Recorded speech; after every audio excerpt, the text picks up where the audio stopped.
nesse vídeo nós vamos ver os princípios da economia e a questão da política econômica, né? Na verdade, isso vai ser uma série de vídeos e a gente vai começar com como surgiu a economia mundial. A primeira coisa que fez com que a economia se transformasse numa escala mundial foram as relações econômicas entre os povos distintos, né, que antecedeu inclusive questões de relações políticas e questões de relações culturais pacíficas. Então, o que acontece? O comércio, o saque, a diplomacia e a conquista não eram ações opostas, mas eram complementares.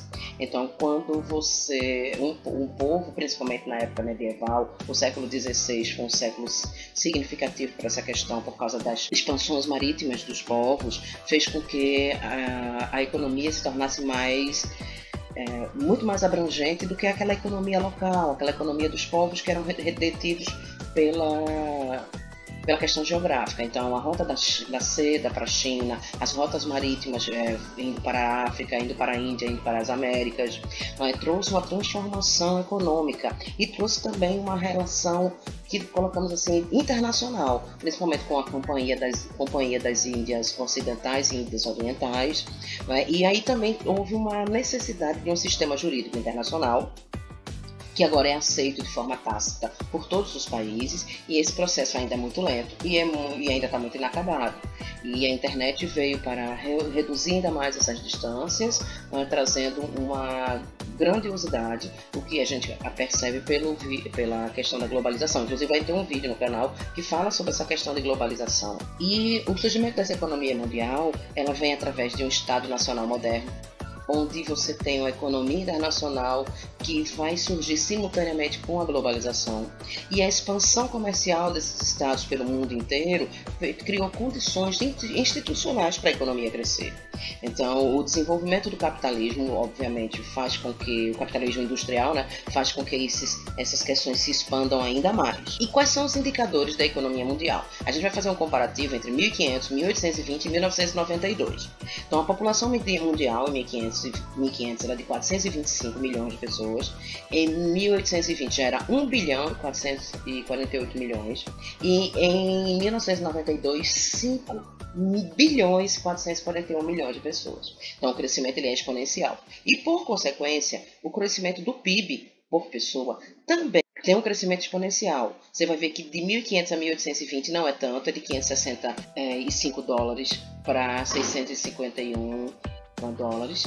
E aí você começa a ter agora, em 1992, 5 mil dólares por pessoa. Você percebe que a gente praticamente de 1500 até 1992 ficou praticamente 10 vezes mais.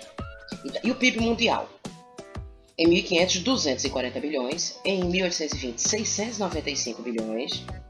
E em 1992, 28 bilhões aproximadamente, né? Em dólar, tá? E as expansões mundiais? Em 1500 não havia praticamente, porque a rota era a pé, e a conquista de Constantinopla pelo Império Otomano fez com que surgisse a necessidade de ter expansão marítima, visto que não havia uma interrupção para a rota oriental via terrestre. Isso fez com que em 1820 nós já tivéssemos 7 bilhões de expansão, 7 bilhões de dólares em termos de expansão mundial, e hoje nós temos 3 trilhões 789 bilhões de dólares em expansão mundial. Então você vê que o crescimento ele é exponencial num nível, né, estratosférico. Então, como são as taxas de crescimento mundial? A população mundial ela era 0,29, o crescimento foi de 0,29, ou seja, 29% de 1500 a 1820 e de 95% de 1820 a 1992. O PIB cresceu 4% nesse mesmo período e já cresceu mais que duplicou, né? Porque 1,21 significa que ele fez o dobro, 100%, e ainda cresceu mais 21%, 121%, tá? O PIB mundial 33%, e aí ele quadruplicou, ele cresceu 217%, e as exportações mundiais em 1500 até 1820 praticamente não existia, e hoje nós temos 373%, para vocês terem uma ideia do quanto se cresceu. E para a gente finalizar essa questão no momento, a gente vai entender o que é riqueza. O que é a riqueza nacional? A riqueza nacional não é a mesma coisa da riqueza individual. A riqueza nacional, ela é a soma não é a soma das riquezas individuais de um país.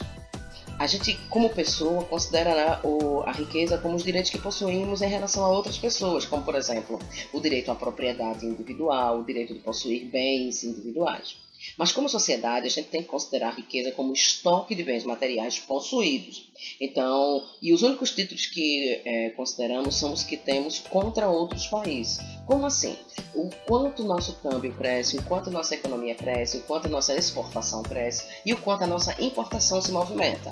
Então, a riqueza nacional, ela vai mais além do que a soma dos indivíduos. É também o poder aquisitivo do país, o poder, inclusive, de exportação do país. E essa riqueza nacional, ela é um fenômeno real, tá? Ela é consequência da produção real, da produção que a gente tem do ano anterior. Então, como assim? O PIB, a gente só pode medir o PIB de 2019 em 2020, que é a soma de tudo que foi produzido de riquezas naquele país no ano anterior, tá? Então a riqueza financeira é diferente, é a forma pela qual as pessoas conservam a riqueza, é apenas um modo pelo qual os títulos de propriedade são estabelecidos, o quanto a gente possui em termos de recursos.